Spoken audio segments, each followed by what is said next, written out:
Essula ya 31.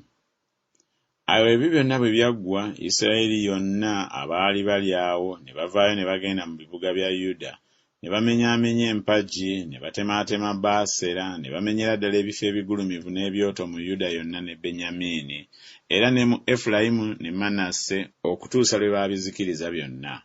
Awo abaana ba Isirayiri bonna ne baddayo buli muntu mu butaka bwe mu bibuga byabwe bo.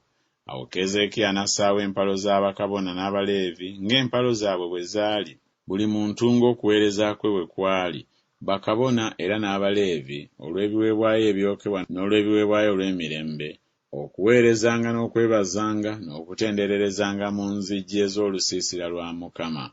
Era n'assaawo omugabo gwa kabaka ogw'oku bintu bye olw'ebiweebwayo ebyokebwa, olw'ebiweebwayo ebyokebwa eby'enkya n'ebyakawungeezi, n'ebiweebwayo ebya ssabbiiti n'eby'emyezi egyakaboneka, n'eby'embaga ezaalagirwa nga bwe kyawandiikibwa mu mateeka ga Mukama.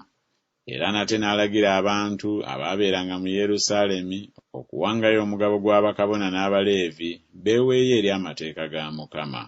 Awo etteeka bwe lyalangirwa, amangu ago abaana ba Isirayiri ne baleeta bingi nnyo ebibereberye eby'eŋŋano, n'omwenge n'amafuta n'omubisi gw'enjuki, n'ebibala byonna eby'omu nnimiro, n'ekitundu eky'ekkumi eky'ebintu byonna ne bakireeta bingi nnyo. Abaana ba Isirayiri ne Yuda abaabeeranga mu bibuga bya Yuda era nabo ne baleeta ekitundu eky'ekkumi eky'ente n'endiga, n'ekitundu eky'ekkumi eky'ebintu ebyawongebwa ebyayawulirwa Mukama Katonda waabwe, ne babituuma entuumo. Mu mwezi ogwokusatu mwe baatanulira okutandika entuumo, ne bazimalira mu mwezi ogw'omusanvu. Awo Keezeekiya n'abakulu bwe bajja ne balaba entuumo, ne beebaza Mukama n'abantu be Isirayiri. Awo Keezeekiya n'abuuzagana ne bakabona n'Abaleevi eby'entuumo. Azaliya kabona asinga obukulu ow'omu nnyumba ya Zadooki n'amuddamu n'ayogera nti, abantu kasookedde batanula okuleeta ebitone mu nnyumba ya Mukama, nga tulya, nga tukkuta, nga tulemerwa ddala, kubanga Mukama awadde abantu be omukisa, n'ebyo ebifisseewo bye bintu bino ebyenkanidde awo. Awo Keezeekiya n'alyoka alagira okutegeka enju mu nnyumba ya Mukama, ne bazitegeka. Ne bayingiza ebitone n'ebitundu eby'ekkumi n'ebintu ebyawongebwa n'obwesigwa, era Konaniya Omuleevi ye yali omukulu waabwe, ne Simeeyi muganda we ye yamuddirira, ne Yekyeri, ne Azaziya, ne Nakasi, ne Asakeri, ne Yerimosi, ne Yozabadi, ne Eryezi, ne Isumakiya, ne Makasi, ne Benaya, be baali abalabirizi wansi w'omukono gwa Konaniya ne Simeeyi muganda we, olw'ekiragiro kya Keezeekiya kabaka, ne Azaliya omukulu w'ennyumba ya Katonda. Ne Kole mutabani wa Imuna Omuleevi, omuggazi w'omulyango ogw'ebuvanjuba, ye yali omukulu w'ebyo bye baawaayo eri Katonda ku bwabwe, okugaba ebirabo bya Mukama n'ebintu ebitukuvu ennyo.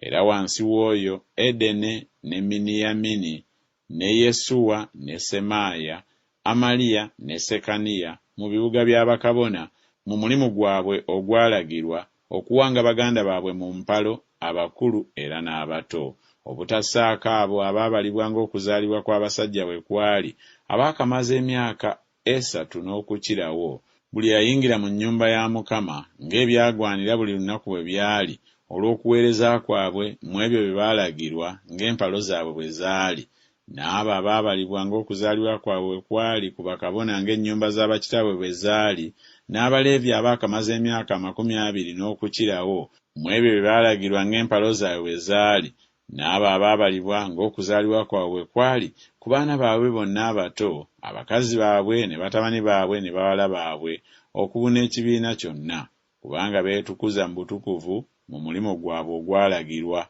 Era olw'abatabani ba Alooni, bakabona abaali mu nnimiro ez'omu byalo eby'ebibuga byabwe, mu buli kibuga kinnakimu mwalimu abasajja abaayatulwa amannya gaabwe okuwa emigabo abasajja bonna ab'omu bakabona, n'abo bonna abaabalibwa ng'okuzaalibwa bwe kwali mu Baleevi.